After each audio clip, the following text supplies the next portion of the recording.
का लोहा पूरी दुनिया ने माना, उनकी प्रतिबद्धता एक मिसाल यहां पर बन गई। पूर्व प्रधानमंत्री मनमोहन सिंह हमारे और आपके बीच नहीं रहे। कल रात उन्होंने हमें अलविदा कह दिया। 92 साल की उम्र में पूर्व प्रधानमंत्री मनमोहन सिंह ने दिल्ली के एम्स अस्पताल में अंतिम सांस ली। पूर्व पीएम मनमोहन सिंह के निधन पर 7 दिन का राष्ट्रीय शोक घोषित किया गया है। सभी सरकारी कार्यक्रमों को रद्द कर दिया गया है। साल 2004 से 14 ये वो वक्त रहा जब बतौर प्रधानमंत्री उन्होंने अपनी जिम्मेदारी को 100% निभाया। रवि सिंह हमारे सहयोगी हमारे साथ मौजूद हैं। आप पूर्व प्रधानमंत्री मनमोहन सिंह के घर के बाहर से ही मौजूद है। रवि, आपकी तरफ रुख करेंगे। पूरा देश इस वक्त गमगीन है। पार्थिव शरीर के दर्शन वो सब करना चाहते हैं जिन्होंने जाना पूर्व पीएम मनमोहन सिंह को। लेकिन रवि, क्या तस्वीर फिलहाल अभी निकल कर सामने आ रही है? सबसे पहले समीना, यहाँ की मैं तस्वीरें दिखाऊं। 3 मोतीलाल नेहरू मार्ग जो उनका सरकारी आवास है, पार्थिव शरीर अंदर ही रखा हुआ है। उनका परिवार भी अंदर ही है, क्योंकि शाम को जैसे ही खबर मिली पूर्व प्रधानमंत्री डॉक्टर मनमोहन सिंह की तबीयत खराब है और स्थिति भी काफ़ी उस समय नाजुक बताई जा रही थी। उसके बाद से प्रियंका गांधी फौरन अस्पताल पहुंचती हैं। जेपी नड्डा स्वास्थ्य मंत्री वो भी पहुंचते हैं। उनकी पत्नी पूर्व प्रधानमंत्री की वो साथ में ही थी।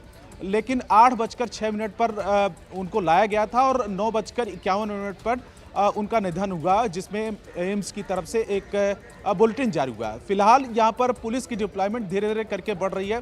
रात भर यहाँ पर पुलिस की डिप्लॉयमेंट थी, क्योंकि राहुल गांधी जैसे ही दिल्ली पहुँचते हैं यहाँ पर तुरंत सबसे पहले आते हैं।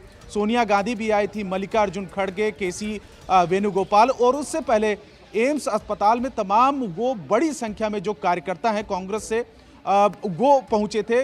कई ऐसे कार्यकर्ताओं को भी हमने देखा जो उस वक्त रो भी रहे थे, हाथों में उनके फोटोग्राफ, इसके बाद आंखों में आंसू उसमें नजर आ रहे थे, अपनी भावनाएं प्रकट कर रहे थे कि किस तरीके से पूर्व प्रधानमंत्री की छवि रही है साफ बेदाग, और 2004 से लेकर 2014 तक प्रधानमंत्री रहे और आर्थिक मोर्चे पर किस तरीके से देश को उबारा था।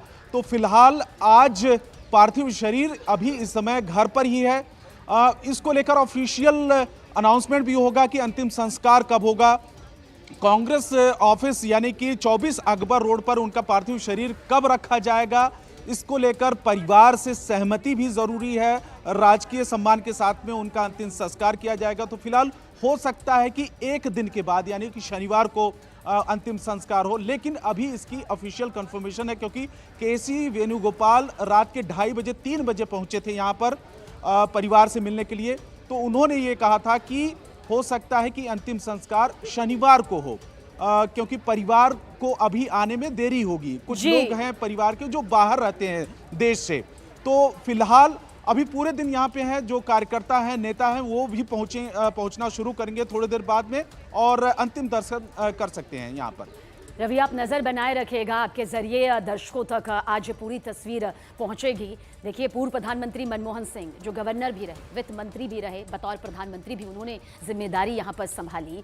22 मई 2004, 22 मई 2009 ये वो साल रहा, ये वो तारीख रही जब उन्होंने बतौर प्रधानमंत्री ये पद संभाला और इससे जुड़ी हर जिम्मेदारी को उन्होंने सरलता, सहजता, सादगी, विनम्रता, कर्मठता, प्रतिबद्धता के साथ में यहां पर निभाया, जो न सिर्फ देश बल्कि पूरी दुनिया के लिए भी एक मिसाल है। और यही वजह है कि चाहे पक्ष रहा हो, चाहे विपक्ष रहा हो, चाहे दुनिया का कोई भी खेमा रहा हो, वो उनका हमेशा से उनके व्यक्तित्व का मुरीद रहा है।